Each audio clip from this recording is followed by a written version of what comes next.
Rồi chị Phương đã sốt cái hũ lào căng ma này vào trong cơm rồi nè các em. Đó. Cơm này thành phần là có tôm nè, tôm cho các em phi lên thơm vàng, là các em lấy trứng gà, lấy trồng đỏ bóp vào cơm cho nó vàng luôn.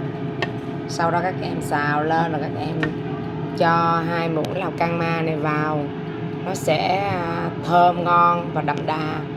Cái lào căng ma này nó là gia vị được nhập khẩu từ Trung Quốc về đó các em, nó có cái thịt gà trong đây nè. Xong mình sẽ trộn vào cơm nha, rất ngon nha.